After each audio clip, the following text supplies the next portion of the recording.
All right, good afternoon, everybody. This is a rare Tuesday edition of the Finance and Executive Committee. I'm Howard Shook. Mr. Wan is vice chair to my right. We have Mr. Hillis and Mr. Winston. The four of us comprise a bare bones quorum of four, and that's going to be our high water mark today as we have several members who are on a junket, important international diplomatic mission. And so what we're going to do is take care of our business first, and then we will circle back to our presentation from the Finance Department on the quarterly budget numbers. And so I will move adoption of the agenda with the addition of a walk-in resolution. Motion's been made and properly seconded. Let's open that vote. Vote is open.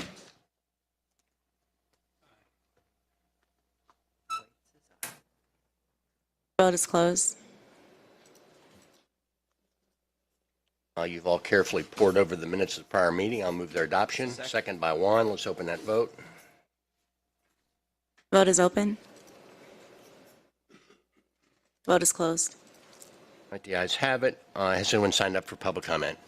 All right, seeing none, as I said, we'll take our quarterly report last.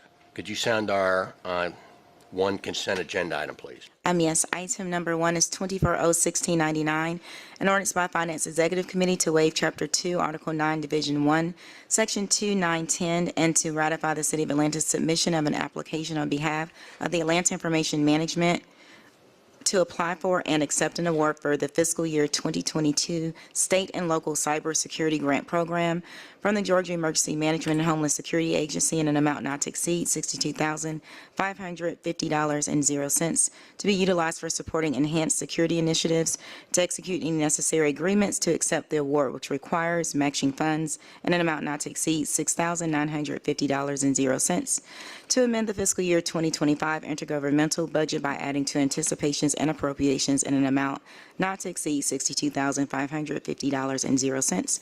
All funds will be charged to and paid from the fund and account number listed herein and for other purposes. That's fine, and we'll take that up next year. That takes us to H, ordinances for second read, first of which is 24-0-1677.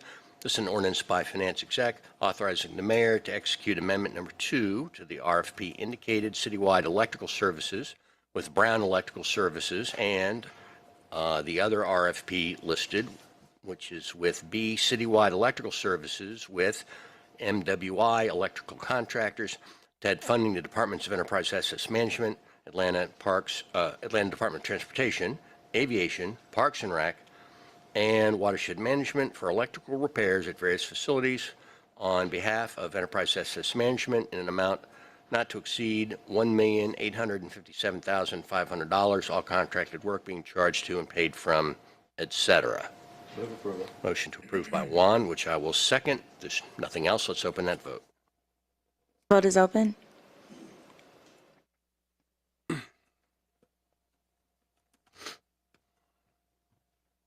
Vote is closed. The ayes have it. 24-0-1678 is an ordinance by Finance Exec authorizing the CFO to amend the FY25 Department of City Planning General Fund budget and the FY25 Capital Finance Fund budget by transferring an amount not to exceed $750,000 by anticipating and appropriating funds to and from the accounts listed herein for the purpose of project work related to the Riverland Corridor / Chattahoochee Brick Company design planning efforts and for other purposes. Motion approved by Juan, second by Hillis. If there's nothing else, let's open that vote. Vote is open. Vote is closed. 24-0-1696 is an ordinance by Shook authorizing the transfer of funds from various Atlanta City Council carry-forward accounts to the appropriate account to replenish funds for the FY25 true-up allocations and for other purposes. And I'm correct, am I not, that we need to send this forward on the condition of receiving the substitute at our January meeting? I will make that motion. Second by Mr. Hillis. Let's open that vote. The vote is open. Vote is closed. Have it so ordered. 24-01697 is an ordinance by Mr. Westmoreland authorizing a donation not to exceed $2,800 from the Post 2 at-large carry-forward account to the Grant Park Conservancy to support the restoration and maintenance of the historic Grant Park pursuant to the section of the city's charter listed here and for other purposes. I'll move approval. Second by Juan. If there's nothing else, let's open that vote, please. The vote is open. Vote is closed. All right, that takes us to resolutions. 24R4605 is a resolution by Ms. Boone authorizing the City of Atlanta to donate a total amount not to exceed $300,000 to the Atlanta Volunteers Lawyer Foundation pursuant to the section of the city's charter listed here to support the provision of legal advice and assistance at the city's Housing Help Center, authorizing the mayor or his designee to enter into any necessary agreements to effectuate the donation, and authorize the CFO or his designee to make all payments from the accounts listed and for other purposes. Motion approved by Juan, which I'll second. If there's no questions or comments, let's open that vote. The vote is open. Vote is closed. 24R4606 is a resolution by Lewis and Faroki and Westmoreland authorizing the mayor to allocate funds for a one-year universal basic income pilot study, program and study, and to request that the CFO review available funds that may be lost to the city without action and for other purposes. The motion is to hold. Second by Mr. Juan. Let's open that vote. The vote is open. Vote is closed. 24R4607 is a resolution by Shook authorizing the mayor to execute the first renewal option to the RFP indicated diversity tracking software services with Ask Reply Inc. doing business as B2G Now Inc. on behalf of the mayor's office of contract compliance in an amount not to exceed $89,950 effective from December 25th of last year through December 24th of next. All contracted work will be charged to and paid from, et cetera. The motion is to file. Second by Juan. If there's nothing else, let's open that vote. The motion to file. Vote is open. Vote is closed. All right, thank you. Let's take 9 and 10 together. We're going to hold both. 24R4610 is a resolution by Shook authorizing the CFO to refund customers for overpayments to water and sewer accounts in the amount of blank. All funds should be charged to and paid from, et cetera. 24R4611 is a resolution by Shook authorizing the Commissioner of Watershed Management to adjust water and sewer service charges on certain customer accounts in accordance with the city code section listed here in the amount of blank. Motions to hold both. Second. Second by Juan. Let's open that vote. Vote is open. Vote is closed. Those items will be taken up when they are needed. That takes us to 3 held items, first of which is number 23, and that is 24R 4524. This is a resolution by Shook urging the 2025-26 regular session of the Georgia General Assembly to support the City of Atlanta's 2025 legislative package and for other purposes. And you should have in your packet or handouts a copy of the draft package. And Move to amend to attach the packet. all right, and I will second that. Are there any questions about that? About amending in the list? Let's hold that vote, please, or open the vote. Vote is open. And do we have anyone here who's going to walk us through it? I believe the Mayor's Office of Intergovernmental Affairs was supposed to be present.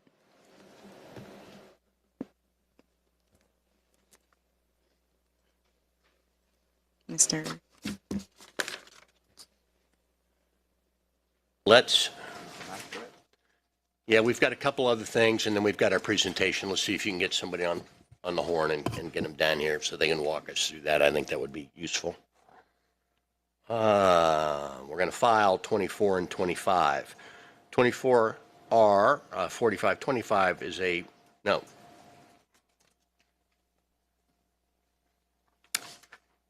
Yeah, we're filing 24R 4525 resolution by Shook authorizing the Commissioner of Watershed Management to adjust water sewer service charges on certain customer accounts in accordance with the city charter section in the amount of blank. 24R 45 26 is a resolution by Shook authorizing the CFO to refund customers for overpayments to water and sewer accounts in the amount of blank. Motions to file both. Second by Juan. Let's open that vote. The vote is open. The vote is closed. All right, we have our walk-in.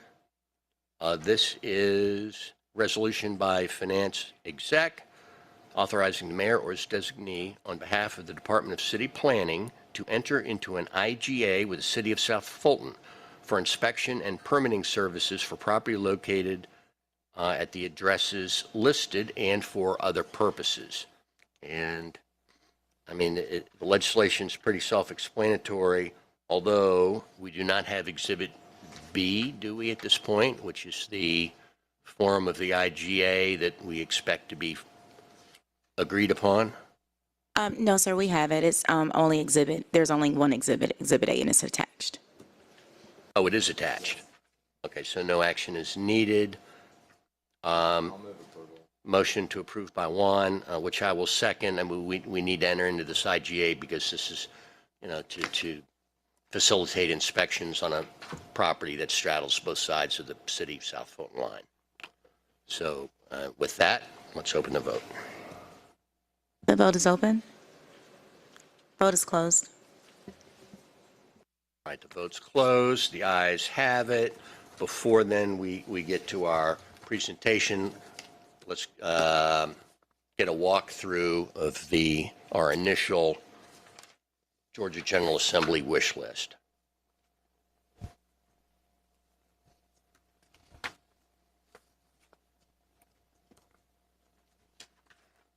Good afternoon, Afternoon. Chair and members of the committee. Just as you described, it's our wish list for the upcoming Georgia General Assembly, and so I'll just do just a brief walkthrough of the different sections that are going to be on here.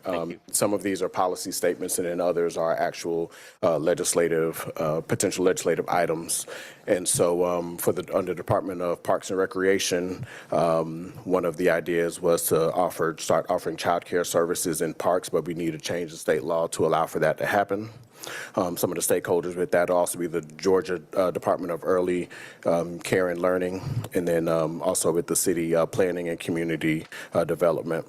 And then we have another proposed under Parks and Recreation is proposed legislation for public and private pool safety regulations. There have been a lot of deaths of young children in pools all over the state, and so it would be a great idea for the state's capital city to take a lead in some of these efforts to enhance some of these guidelines. In the Mayor's Office of Technology and Innovation, we have proposed legislation for incentives for small business investment through the creation of tax credits and the state-funded investment vehicle to increase access for capital for entrepreneurs. I know specifically on here it says Atlanta entrepreneurs, but at the Georgia General Assembly, we're going to have to make that a little bit more broad so that it covers other areas of the state as well.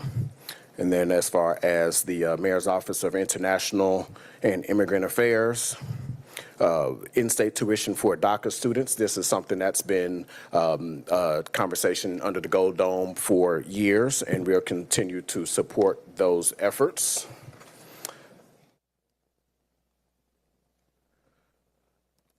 House Bill 1105 was passed during last legislative session, and we have a proposal to make parts of HB 1105 optional for municipalities so that it can prevent further legislative restrictions and then give local governance autonomy and funding within the confines of that that specific bill.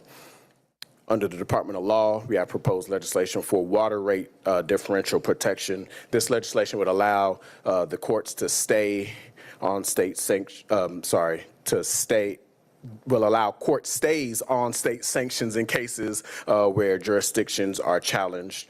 We know that there's all types of water issues, not only here in Atlanta, but throughout the state. So this will grant us some additional flexibility. And then also, this is a very important piece from the Department of Watershed, and that's water use disclosure by data centers. Data centers have become a big business here in Georgia and all throughout the state.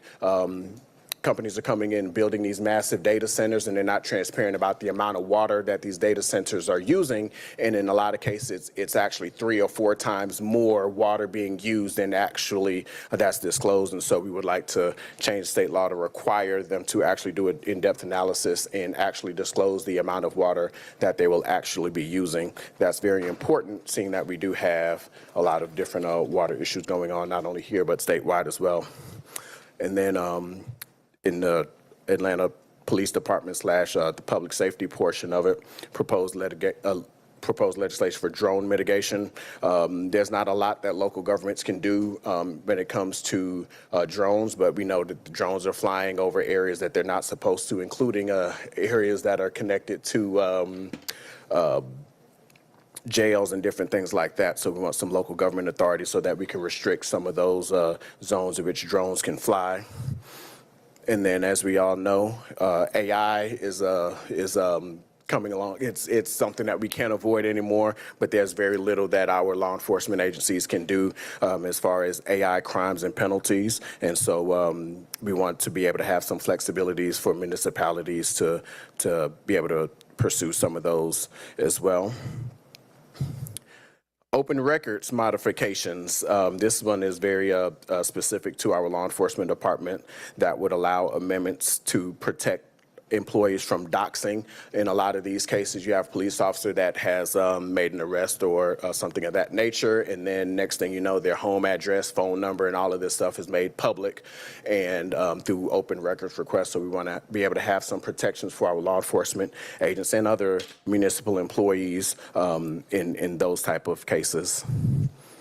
And then we also, street racing has been an issue for a very long time here, and so we have some proposed legislation for stronger street racing legislation.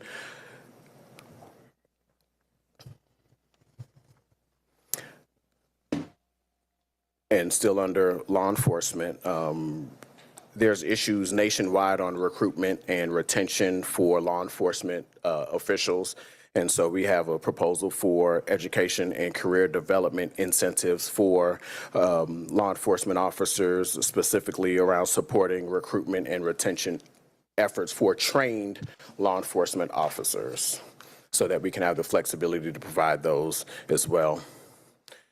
And then modified weapons penalties. Right now, there's very little that our local law enforcement can do in the case that someone is adding and modifying weapons to make them go from a semi-automatic to a fully automatic weapon.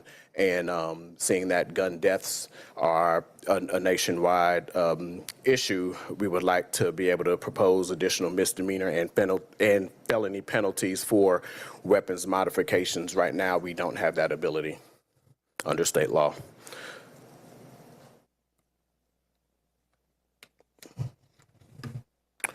Mental health conversations have been going on within this city and under the Gold Dome for a very long time. We understand that the city doesn't always have the ability to provide some of these services just by nature of the state's constitution. It's usually something that's done by the county. However, this is a very important thing for the city, especially for our first responders. So we're looking at expansion of PTSD benefits for all first responders, including income replacement to supplement mental health among our public safety personnel.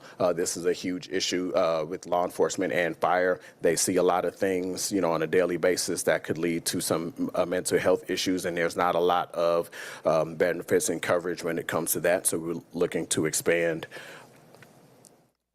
in that phase. And then also it's policy statement for the support of 911 fees, next generation 911 technologies to enhance emergency response capabilities. Now we're going to move down to the finance piece. And we have proposed legislation for the increase in general obligation bond limits. The city is seeking legislative support to increase the cap on general obligation bonds. This is something that has not been updated in a very long time, and so we're just trying to bring this limit up. Currently, we're limited to $4 million. We need to raise this cap so that we can actually approach a broader scope of projects, including those with higher costs, without a delay from a referendum. As we all know, housing is something that's one of the mayor's top priorities, and so we have a couple of revisions for some of the current state laws, including a proposed legislation for zoning procedures and law revision to connect with House Bill 1405, which was enacted in 2022. Which mistakenly includes a provision that requires public hearings on SAPs. So we want to make the right changes to that so that we could proceed in a more efficient manner when it comes to developments.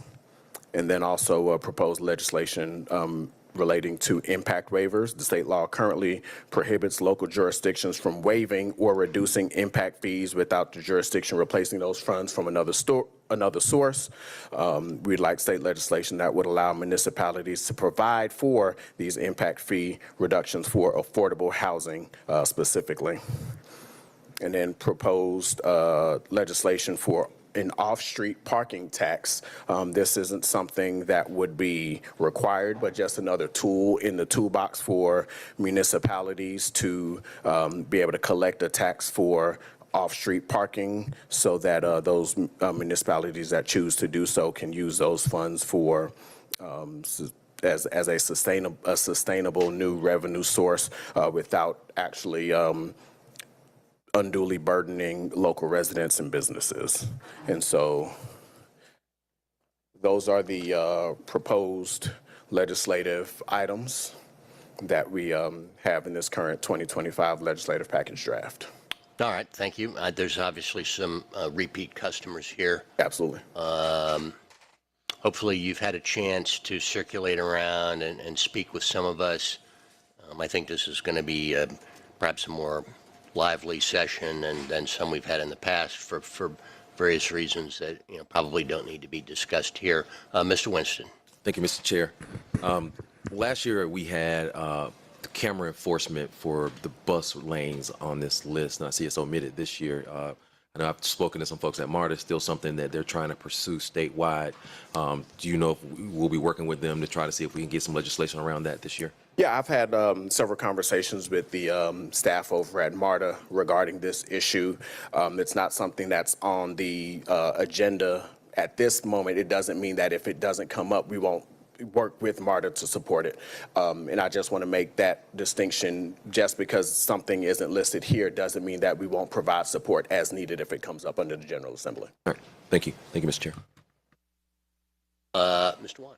Thank you. Yeah, thank you for the update on what's in the packet. I did want to ask the first one regarding child care services and parks. Is that that we're requesting financial support or funding or programs, or just the ability to be able to do that?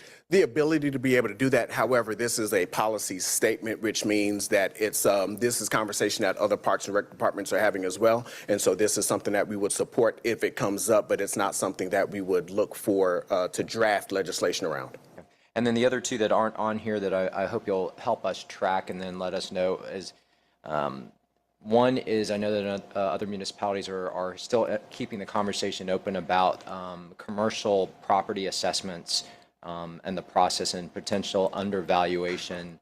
And I know it's not just Atlanta, but a lot of other, I think GMA is picking that up as well as a potential issue. So if you'll track that for us, that would be great, because it does have a financial impact on us. And then also one that we'll just keep watching is annexation and cityhood movements because of our abutment against unincorporated DeKalb. So it's kind of always out there as a potential action, and we'll see what happens this session. Absolutely. Anything that impacts municipalities, not just specifically the city of Atlanta, but things that impact municipalities across the board, we will be monitoring and tracking. And as many of you know, because of my position within the city, I'm also a part of Georgia Municipal Association's Legislative Policy Council. And so as we get those reports, I can make sure to disseminate that information as well. Hills. Thank you, Mr. Chair. Thank you for the presentation. So one item that I'll discuss first is one that we spoke about when we had our meeting. That's not on this list, but I'd mentioned, been brought up in previous years, and that is an item that's been spoken about a few years now as a sort of, I guess we're calling it a public safety fee on ticket sales, which would be, any state or any municipality or county and a state could implement it if the law passed. But, these events that are held, whether they're City of Atlanta events, the amphitheater in Alpharetta, other venues across the state, they're very burdensome to the resources of those local governments. And, looking at our lineup of events we're holding over the next few years, it's something that the city could really, I don't want to say cash in on, because it's not like it's going to be a cash cow for us, but it's basically going to, offset the severe burden that places on our police and fire departments to cover those events, because we've had issues where, those resources are pulled from our neighborhoods to cover these events. And, we're talking about $1 or so fee on each ticket sold, and that could, when that's added up, that could go for millions of dollars to help cover some of these. I mean, just talking about some of the things that we've had to purchase, big purchases like the fleet for fire and police over the past few years. So it's something that I hope the administration has continued to look into and support as we move into the next legislative session. We can absolutely keep looking into that. I know that there was a movement at the legislature over the last couple of years to help to reduce the fees that were added on to tickets. There were a lot of surprise fees and all of those things with some of the providers, and then the conversations about whether or not certain groups have a monopoly over ticket sales. But it's definitely something that we can continue. I'm not talking about, I don't think the billion-dollar companies need help. They can certainly forego some fees. It's, the burden to local governments that I'm speaking about. But I understand and followed that movement against Ticketmaster and those other companies. But moving on to a few other issues on here. So one that has caught my attention due to developments in my district and seeing it being spoken about across the state is the water use disclosure by data centers. And I believe that's needed. However, I don't want to, and I know this is on there because we're the provider of the water, but while we do not provide the electricity, they're also being very secretive about their electricity demands and needs, which is burdensome to the providers. But however, because those providers do not have to follow local ordinances, such as our tree ordinances, I'll use the example in my district where 3 data centers are built on one site. None of that was discussed when these permits were going through, and all of a sudden the provider and the data center owner show up and say, hey, well, we need 2-3 more transmission lines and substations to power these data centers. And lo and behold, again, they're exempt from local tree ordinance. So they're taking out hundreds of trees from a local park. So that is how it is impacting the city of Atlanta. So while I understand this is probably on here again because we're the provider of the water, their electricity demands are also being very burdensome to the city, our parks, and trees. So that's something I hope we can have a discussion about as well. We can have that discussion on how to address that as well within the same conversation. That's all I have. Thank you. I'll just make a general remark. I will predict that by the end of this session, you nor the city will be graded on how you perform in the red zone with the things we're looking at today. It'll be how well you play defense. That's the way it's been for the last several years now. And so, the things you work hardest on are the most adroit at producing in terms of outcomes will be the things you aren't going to get sufficient applause for. I would also encourage you very heartily to share your experiences with the other members of this body and just impart upon them the benefits that come from a level of statesmanship where people are able to moderate their appetites to poke the bear. And that's all I have. Does anyone have anything else? All right. What? And then, did we take action on this? Move approval and substitute, or as amended. Second. Motion's been made and properly seconded. And obviously, this is going to get amended and added to as the General Assembly does their thing. So let's open the vote. Chair Shook, one moment. Mr. Cameron, if you could let us know if this is the draft or if we will receive a final on January 6th. Thank you for the question. This is a draft. You will receive the final on January 6th. However, I will make sure to make that you all have that before the January 6th meeting. And then anyone whom I have not met with individually to discuss the agenda, I'll make sure to have those meetings between now and January 6th. Well, thank you for that Add that condition. I'll add that condition. clarification. Second. Mr. Hillis is amenable to that being a condition. If there's nothing else, let's open that vote. And the sooner you can push that out, Vote is open. the better it'll be.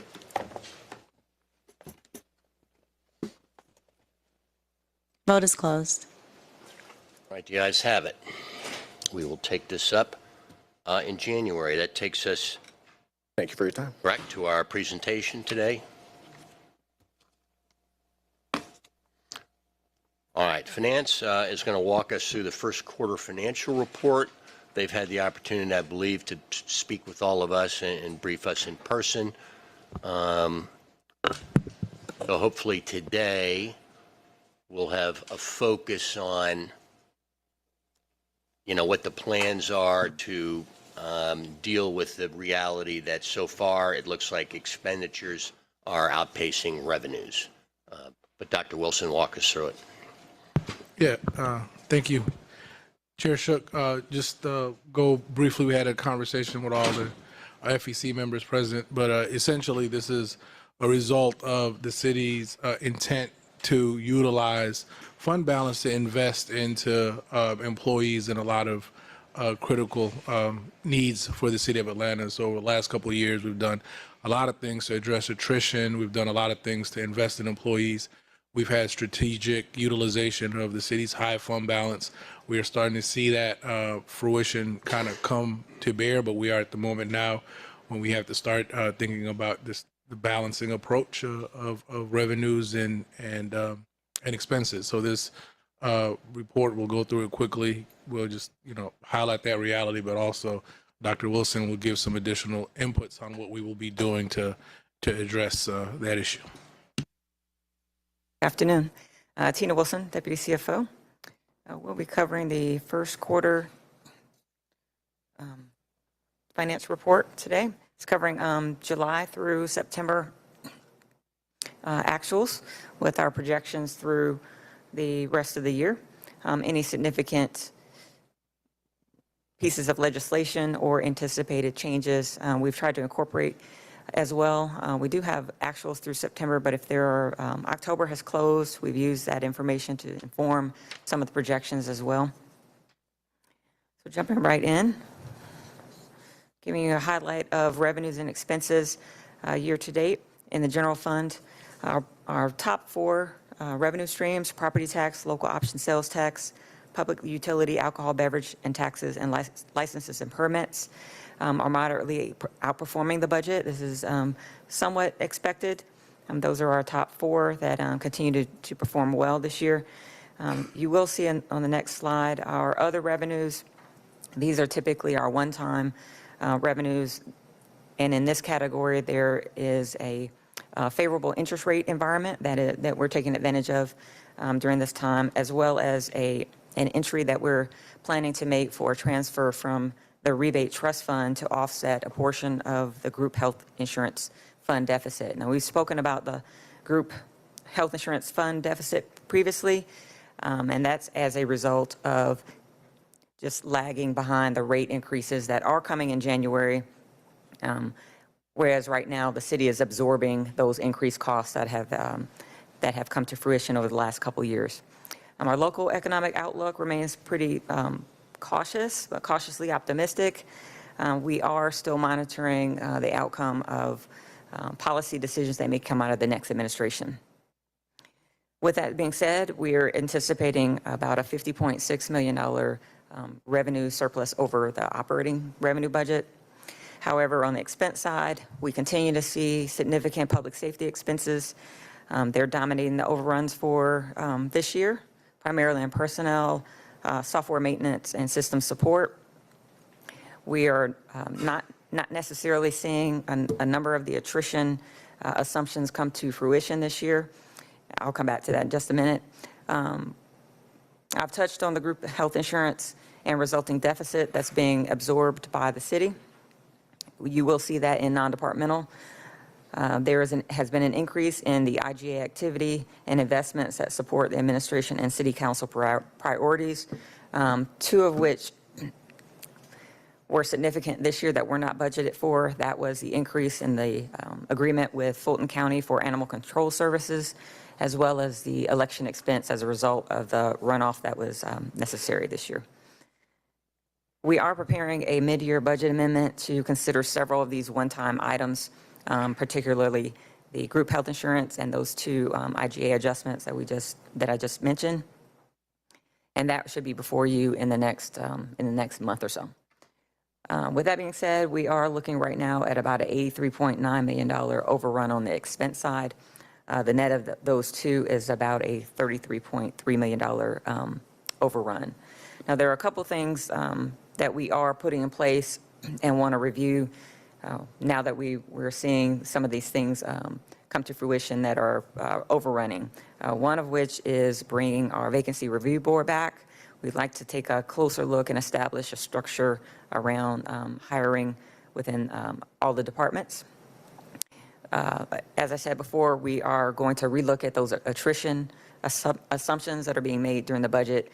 I think as a result of some of the administration's efforts to retain and recruit employees, we're seeing the results of that in lower attrition rates.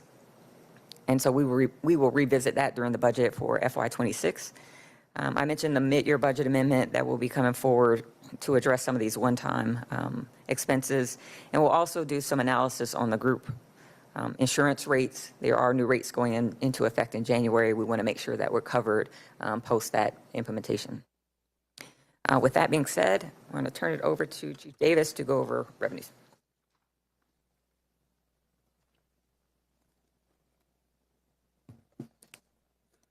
Good afternoon. Davis Jr., Revenue Chief for the Office of Revenue. On the slide before you right now, you see that the total FY25 general fund budget amounts to $859.6 million. This figure includes roughly around $5.8 million from the building permit and inspection fund balance. Excluding this fund balance transfer, the general operating budget is $853.8 million. During the first quarter of the FY25 year, the actual revenue totaled $104.4 million. That represents roughly 12.1% of the total budget and 12.2% of the operating budget. The remainder of the fiscal year, we are projecting for revenues to reach about $800 million. This leads to a year-end operating forecast of $904.4 million, which, as Dr. Wilson stated earlier, is an increase of 5.9% or $50.6 million above the operating budget that was adopted of $853.8 million. As you can see on the chart, currently all 11 revenue categories are performing favorable against the FY25 year-end projections. This is contributing to our revenues exceeding the adopted budget. As always, the Office of Revenue will continue to monitor trends, local economic conditions, and closely monitor these to refine and enhance the year-end forecast as the fiscal year proceeds. I will now turn it over to Budget Chief Sean Gable, for the expenses. Thank you, Lawrence. Good afternoon, council members. Sean Gabriel, Budget Chief, Department of Finance. So as of the first quarter, we have projected city expenses to reach $943 million. Now, this is a major milestone as it reflects the series of investments that the city has embarked on, especially over the past 3 years, to ensure that we position ourselves in the long run as a safe city and opportunity for all. Now, these major investments that we have talked about and Dr. Wilson mentioned have really redefined our operational baseline. And as you can see from the expense slides, this is the level of spending that we expect by major category and by department this fiscal year. Now, as we continue to grow as a city, we are actively rethinking the way and how we address budgetary pressures and manage and control expenses to remain fiscally responsible. Now, some of the considerations over the next 6 months, and especially as we go into the FY 2026 budget preparation, will be to be more intentional and strategic about salary adjustments, hiring, including the backfilling of positions, to pave a path to make sure that we do stabilize city expenses over the long run, as well as revamp the provision of services to reduce costs without reducing service levels. On this next slide, which is by department, so at the department level, we know that public safety dominates the year-end projected expense budget of $943 million. And as you are aware, the city's administration has been very intentional about it with ongoing compensation reform and investments in infrastructure and equipment. Now, this includes COLA and tier adjustments, retention bonuses, our take-home vehicle program, and the new public safety training facility. The next slide that I wanted to just briefly share with the committee is our enterprise fund slide. Now, this slide provides a snapshot of enterprise fund activity for aviation, water, wastewater, as well as our solid waste services fund. What we can tell you is that all 3 enterprise funds are projected to end the fiscal year in a relatively sound position. Now, of course, these numbers will be refined as the fiscal year progresses. The revenue variance that you do see in aviation is attributed to some CARES credits. So this is an agreed upon portion of the shared costs that is due to the airlines. Our water and wastewater fund is performing well both on the revenue and expense side of the house. And the projected overrun in expenses for the solid waste fund is being offset by increase in revenues that are attributed to, most recently, the changes that we had in the rate structure and fees for the solid waste services fund. And with that, I'll now turn it over to Mr. Courtney Knight to discuss debt and investment.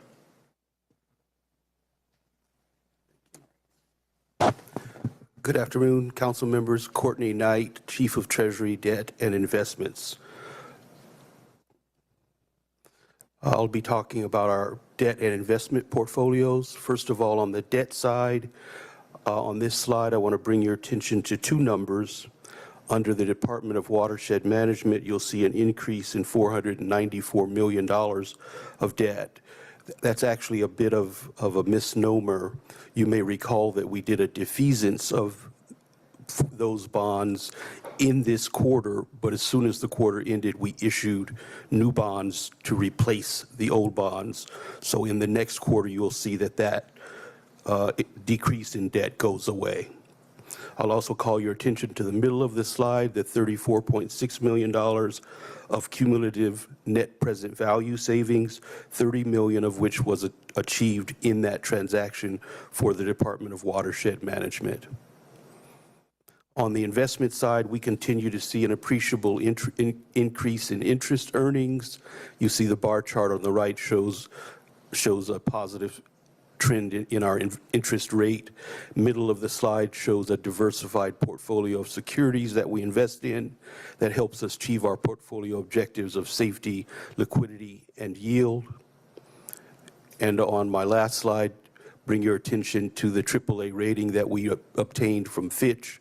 We're going to continue to try to drive the other rating agencies towards increased ratings.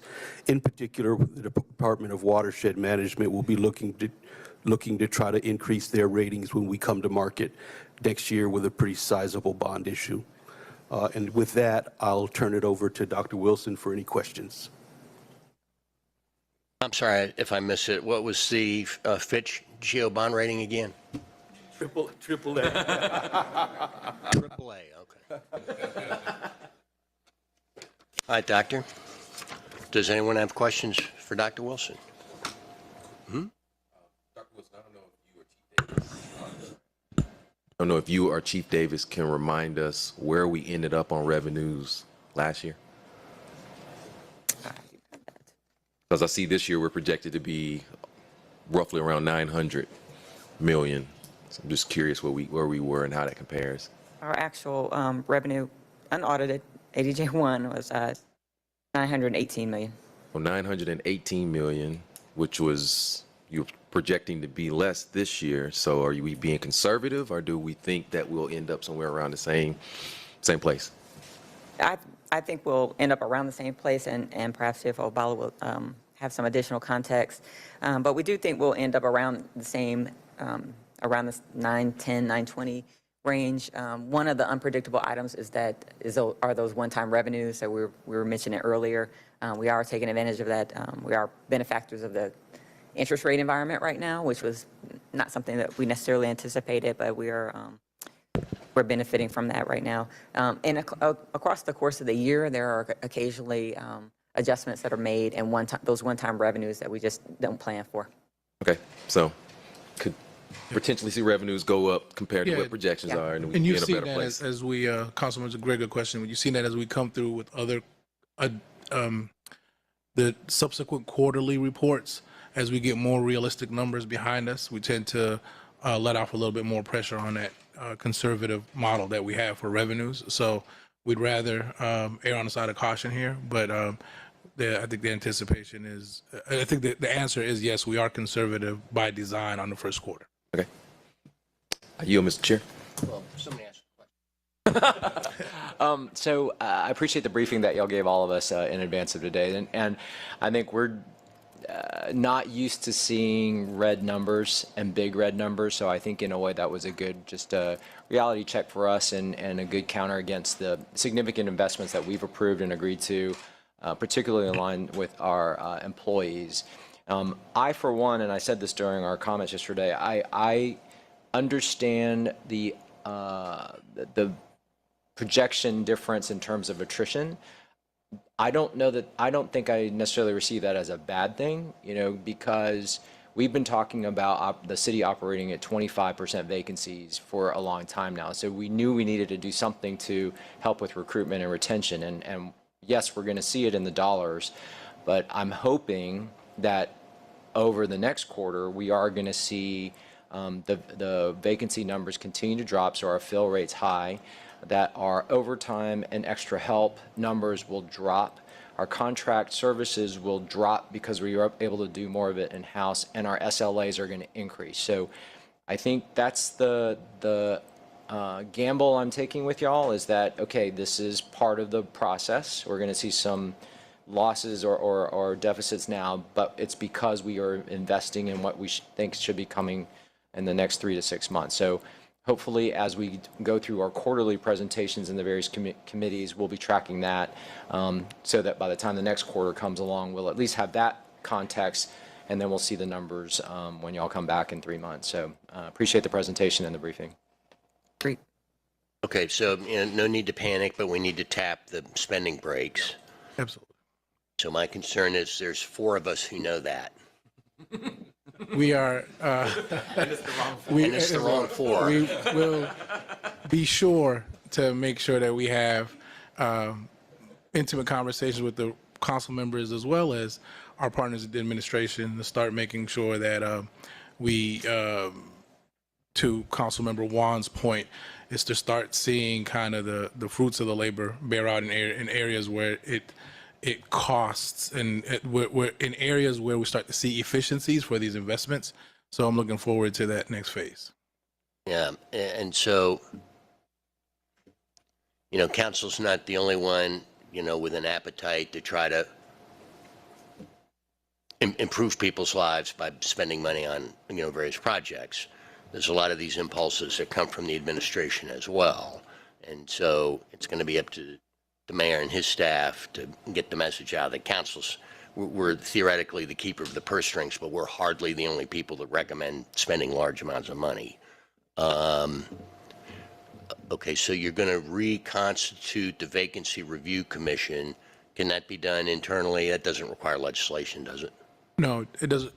It does not require legislation. It could be done internally, and it's essentially just a construct for the COO, the CFO, and the Human Resource Commissioner to make sure that all personnel actions are made sound with the appropriate lens, and also that they can make sure that the investments are being strategic and prioritized. Do you think it's too early for a selective hiring freeze?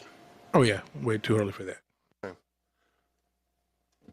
Mr. CFO? What Yeah. else? Also, this is the last FEC of the year, but it's also time for us to acknowledge a partner who is leaving us at the end of the year, Dr. Tina Wilson, who has done a commendable job for the city of Atlanta, has decided to hang up her jersey, at least with the city, and pursue opportunities elsewhere. So just wanted to take time to really thank her for her dedication to the city. She really loved this city and has done a lot bringing the finance department to where it's at now. And through some difficult times through COVID and implementations of CARES and ARPA and budgets that were uncertain, to a much better position. So she's handing the baton off at a good pace. So she ran a good leg for the city.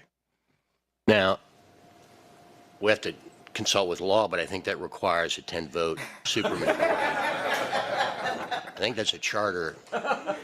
Motion move to adverse. Yeah. Well, I mean, Dr. Wilson, was it something we said or did? I mean, Not at all. I really appreciated this Finance Exec Committee as well as former members. It's been a pleasure, particularly my two favorite chairs, Juan and Shook. Y'all have been phenomenal. You're great stewards for the city. I appreciated working with you, and it's been my honor. well, I mean, it's just such a key part of, I mean, this is just really the deepest bench, I've seen during my time here. And you're a key part of it. There's no NIL deal we can cut. The transfer portal. I mean, if this is a bargaining ploy, consider it successful. Dr. Wilson, FEC briefing, we can name it that or something, right? On Mondays? We're already in the red.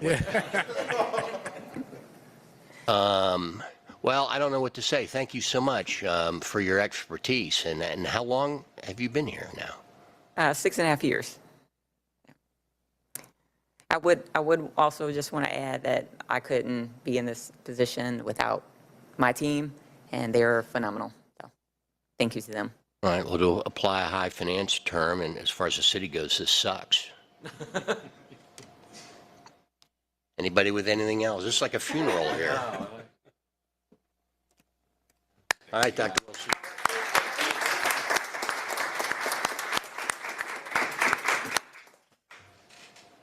All right, does anyone have anything morale affirming to say or announce here? Do we have any other further business, Ms. Kempson Wright?